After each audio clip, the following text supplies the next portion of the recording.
안녕하십니까. 8월 24일 화요일 말씀 묵상 함께 시작하겠습니다. 오늘 본문은 로마서 7장 21절에서부터 25절, 로마서에서 굉장히 유명한 구절인데요. 또 약간 오해가 많은 구절이기도 합니다.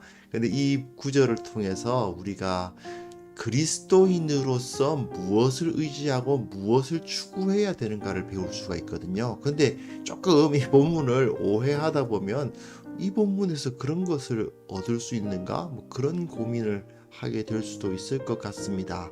오늘 본문이 짤막하고 그러다 보니까 이제 오랜 시간 이야기할 것은 별로 없을 것 같긴 합니다만은 이것 통해 가지고 우리가 오늘 본문을 너무 우리 인생의 연약함과 부족함을 인생은 참 볼 게 없다 이렇게만 보는 그런 본문인데요. 그렇게 해석할 것이 아니다 하는 것을 오늘 좀 확인하고요. 우리에게 주시는 하나님의 은혜, 하나님의 능력이 우리 생각보다는 훨씬 더 강하고 크다라는 사실을 오늘 좀 확인을 해볼 수 있었으면 좋겠고, 결국 우리가 가장 추구해야 될 것이 무엇인지를 다시 한번 확인하는 그런 시간이 되었으면 좋겠습니다. 여하튼 오늘도 주님께서 말씀으로 우리에게 도전해 주실 것을 믿습니다. 이 시간 함께 말씀을 보도록 하겠습니다.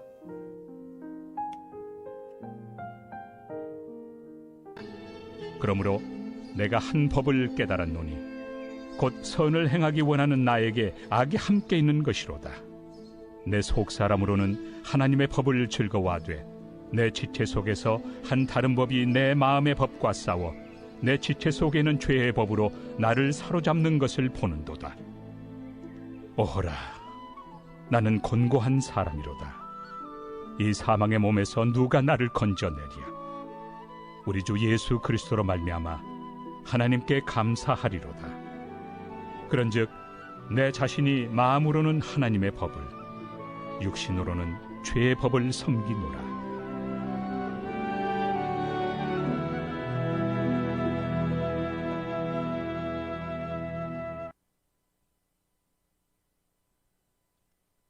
우리가 어제 이제 다뤘던 본문을 보시면 바울은 믿고자 하는 선한 마음이 우리 가운데 있고, 근데 또 죄를 행하는 육신이 있다는 식으로 이야기를 했어요. 그거를 기억하시면서 오늘 본문 이야기를 좀 살펴보셨으면 좋겠어요. 자, 개인의 구원 문제를 이야기하는 겁니다. 지금 6장부터 8장까지는요.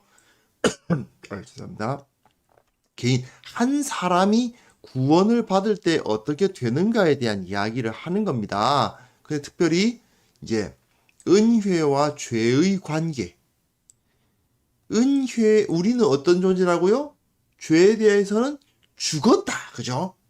예수 그리스도에 의해서 우리는 죄에서 죽었다라고 강조하고 있었다는 거 꼭 기억을 해주셨으면 좋겠어요. 우리는 그렇기 때문에 죄에 대해서 죽었기 때문에 우리는 죄를 더 이상 짓지 않으려고 하는 마음을 갖게 되어 있다는 거죠. 죄를 안 짓는 게 아니라, 야, 내가 죄를 짓는다는 것이 얼마나 역겨운 일이냐, 얼마나 진짜 안 좋은 일이냐를 깨닫게 된다는 거죠. 그런 상황에서 그렇다면 율법은 어떤 역할을 하는가 하는 것이 7장이지 않습니까? 율법. 유대인에게 있어서 율법을 가지고 있는 이 유대인들이 어떤 존재로서 어떻게 구원받느냐, 그리고 그 율법이 무엇이냐. 율법으로는 구원을 받는 게 아니고 믿음으로 구원을 받는다라는 것을 바울이 계속 이야기해 오고 있는데, 그 결론부가 바로 오늘 본문이라고 할 수 있습니다. 그런데 어제 본문에서 바울이 뭘 말했어요? 우리는 죄에 대해서 죽었으니까, 그죠? 죄에 대해서는 죽었으니까 마음으로는 어떻게 해요? 하나님께서 원하시는 선한 일을 행하려고 합니다. 그런데 문제는 실제로는 범죄를 해요. 왜 범죄를 합니까? 육신에 속한 죄가 우리를 죄로 이끌어가서 죄를 짓도록 만듭니다. 자, 여기서 왜 이런 표현을 썼을까요? 왜 죄라고 그러기보다는 육신이라는 표현을 썼을까요? 이게 우리가 이 본문을 오해하지 않기 위해서 필요한 거죠.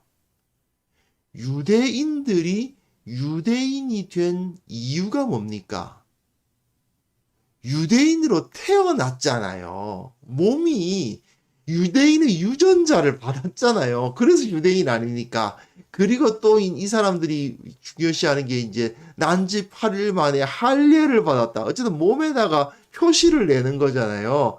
그러니까 이 육신에다가 표시를 내고 육신을 물려받고, 그러니까 이 육체, 유대인으로서 육체가 하나님의 백성이 될 만한 뭐랄까, 하나님의 백성으로서 유전자를 가지고 있고 하나님의 백성이라는 표시가 몸에 있다. 그러니까 나는 하나님의 백성이다. 이런 식으로 유대인들은 생각을 한단 말입니다.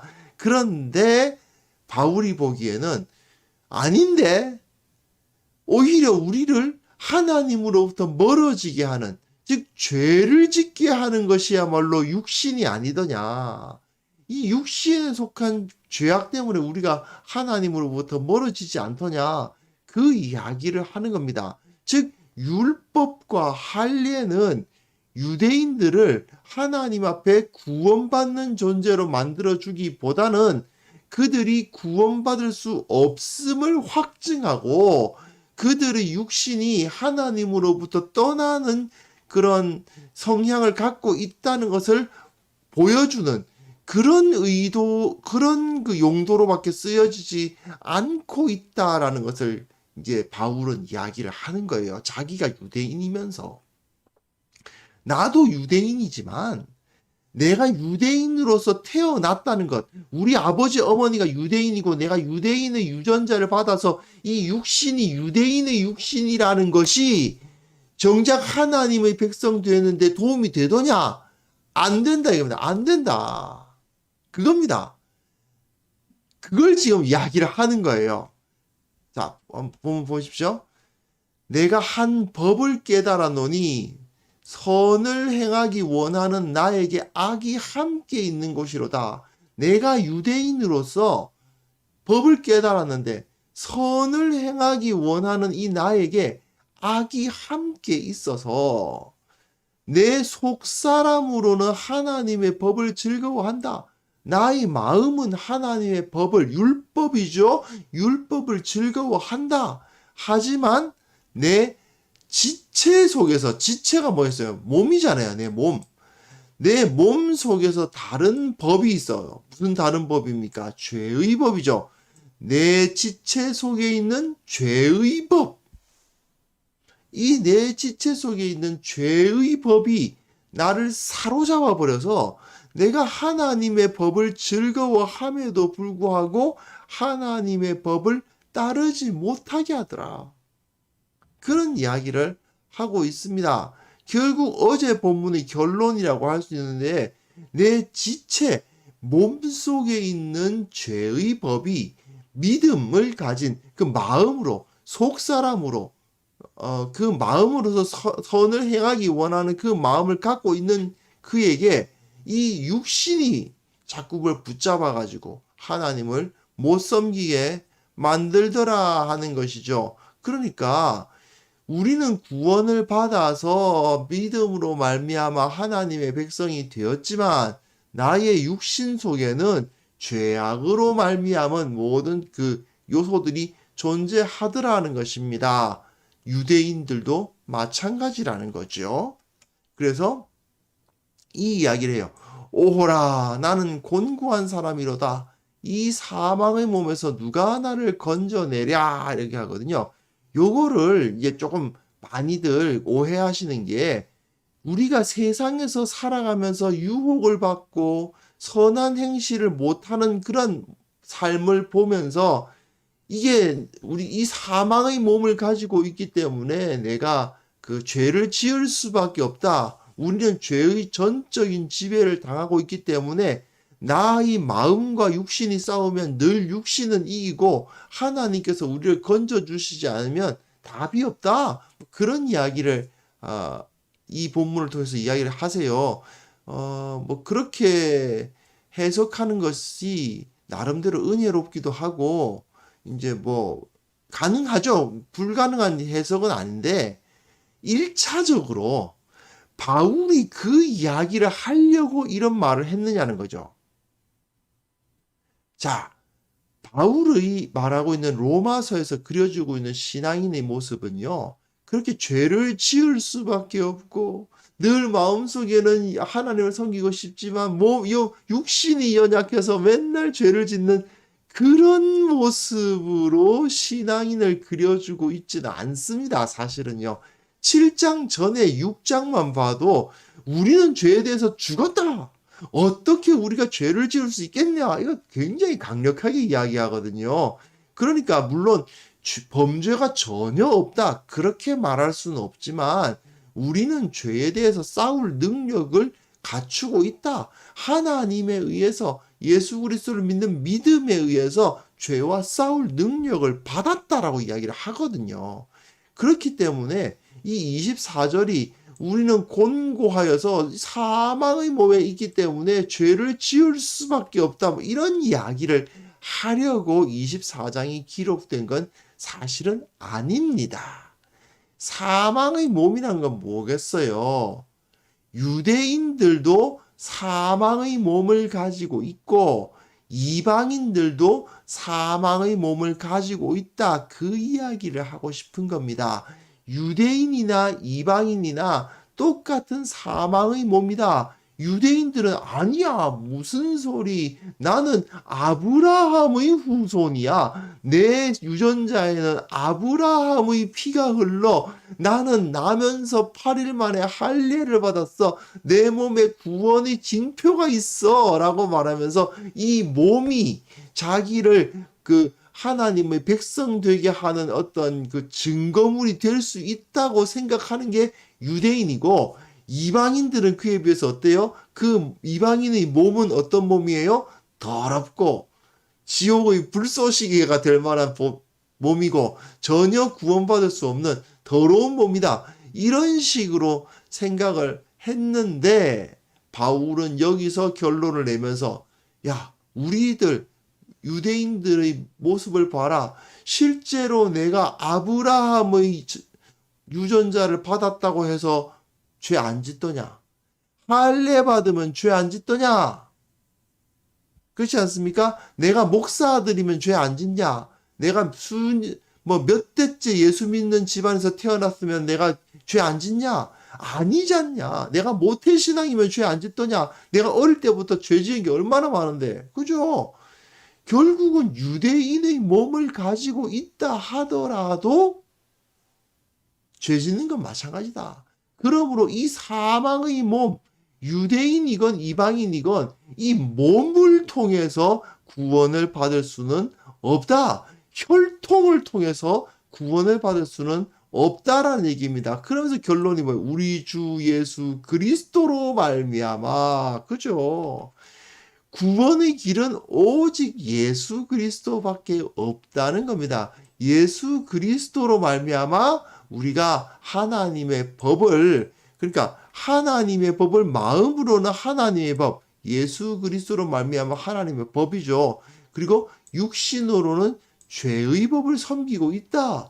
즉 나의 유대인 된 이 육신은 죄의 법을 따라가고 있다는 겁니다. 그리고 내가 진정하고자 하는 마음, 내가 주님 앞에 서고자 하는 그 마음, 진실된 마음은 하나님의 법을 섬기는 쪽으로 이제 나아가고 있다는 이야기죠.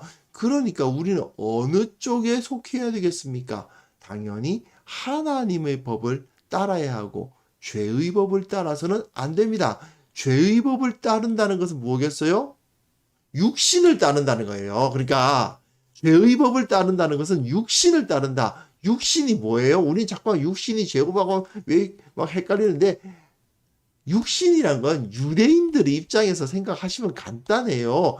내가 가지고 있는 이 몸이 가지고 있는 이 그 육체적인 이 몸 말이에요. 이 몸이 가지고 있는 특징을 따라가서는 안 된다는 거예요. 내가 몇 대째 예수 믿는 집안에 뭐 그거고, 내가 뭐 장로고, 내가 뭐 안수를 받았고, 뭐 그런 거 있지 않습니까? 이런 가지 내가 이 교회를 몇 년을 섬겼고 하는 그런 것들 말이에요.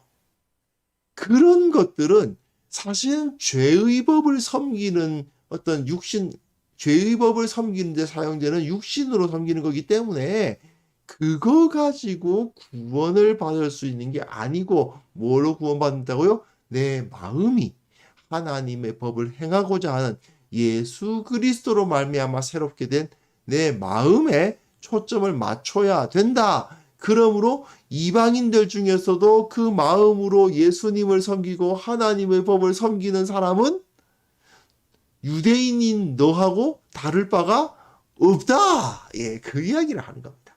그게 이제 중요한 핵심입니다. 물론 이제 이걸 강조하면서 이걸 좀 더 다른 쪽으로 좀 넓혀서 우리의 연약함에 대한 묵상은 될 수 있지만, 우리의 연약함을 지나치게 강조하는 것은 로마서가 가르치는 바가 아닙니다. 물론 우린 연약해요. 물론 우리는 죄성을 가지고 있고요. 하지만 죄성을 가지고 있다고 해서 선을 행할 수 없는 존재라는 식으로 이야기하시는 분들이 계신데, 로마서를 약간 잘못 읽으신 것입니다. 우리는 이미 성령의 능력으로 말미암아 선을 행할 수 있도록 주님께서 능력을 주셨어요. 그렇기 때문에 행할 수 있습니다.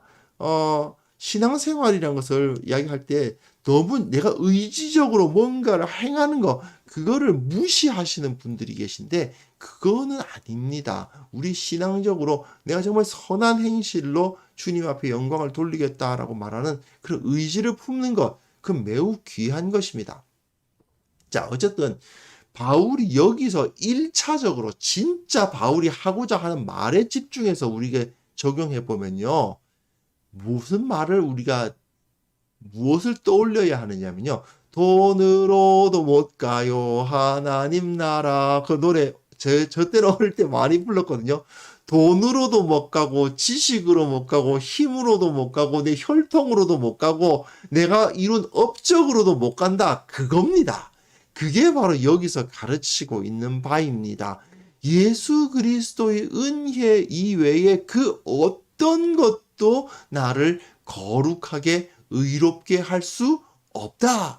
예수님께서 나의 마음에 부어주신 성령의 능력으로 말미암아 성령의 능력으로 하나님의 법도를 따르는 것을 통해서 하나님 앞에 의롭게 되는 것이지, 뭐 기타 여러 가지, 내가 그래도 몇 대째 예수 믿는 집안 출신이야, 뭐 이런 거, 다 소용없습니다. 내가 하나님 앞에 부끄럽게 살면서도 내가 몇 대째 예수 믿는 집안에 태어났으니까 나는 괜찮아. 말이 됩니까? 그게 참, 저도 이제 목사가 돼가지고 누워서 침 뱉기를 하면 정말 그럴 때 나는 이제, 내가 그래도 목사인데, 이러면서 내가 의로운 사람이냐, 내가 그래도 목사인데 괜찮지, 이렇게 생각하는 경우가 저도 있거든요. 말씀으로서 바로 서지 못하고 하나님 앞에 순종하지 않으면서도 그래도 내가 목사인데 구원받지 라고 생각하는 거예요. 아닙니다. 절대로 그렇지 않아요. 하나님 앞에서 진실된 믿음, 이 믿음은 믿습니다 하는 말만 되뇌이는 게 아니라고 계속 말씀드렸어요. 야고보서에서 말하고 있는 행함 없는 믿음은 진짜 죽음이, 그거는 죽은 믿음은 믿음이 아닌 겁니다. 그건 믿음도 아니고 아무것도 아니에요. 그냥,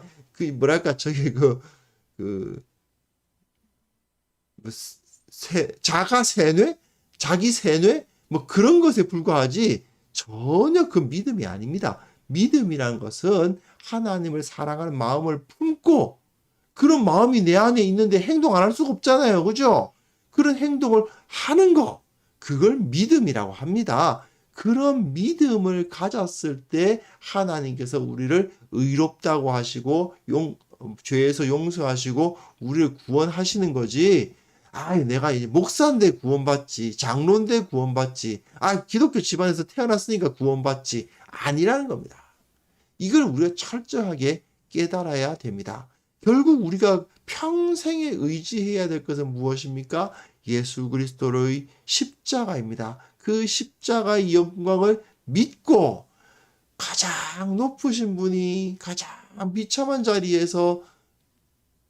자리까지 가시면서 우리에게 구원을 주시려고 하셨던 그 모습을 기억하면서 우리가 어떻게 살아야 할 것인가, 무엇이 가장 귀한 것인가를 확인할 수 있어야 될 것입니다. 이 시간 기도하실 때에 인간적인 자랑들, 내 돈, 내 능력, 내 외모, 내 힘, 내 학벌 또는 나의 무슨 집안, 이런 것들 다 내려놓고 오직 주님을 믿지 않으면 내가 의롭게 될 수 없다라는 사실을 인정하는 그런 마음을 품게 하옵소서. 겸손하게 하옵소서. 이 시간 함께 기도하겠습니다.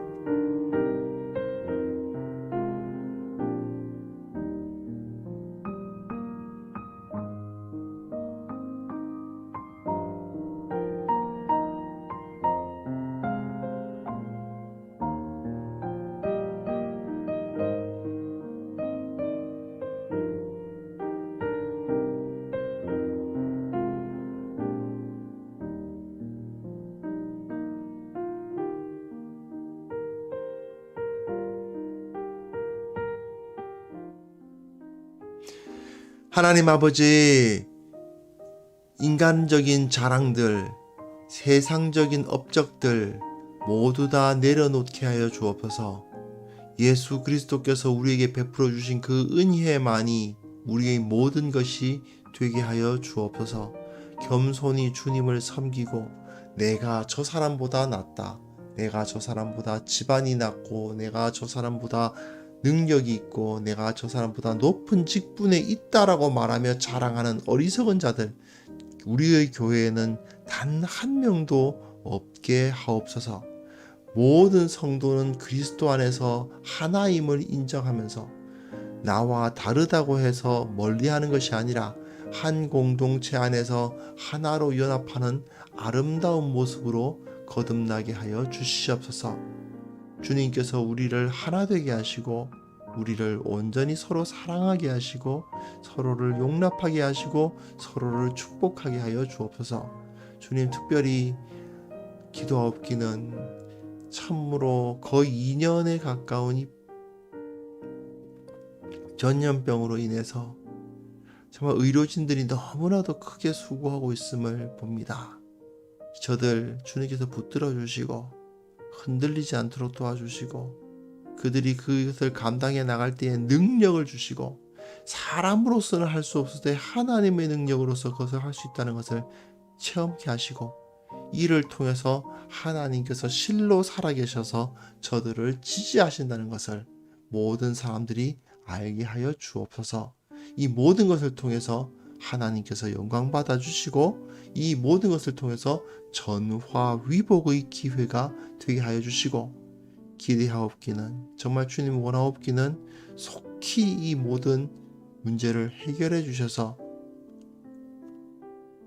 참으로 모든 것이 정상으로 돌아가고 참으로 함께 모여 주님을 예배하며 서로가 서로를 함께 붙들고 기도해 줄 수 있는 그런 환경을 속히 회복시켜 주시옵소서.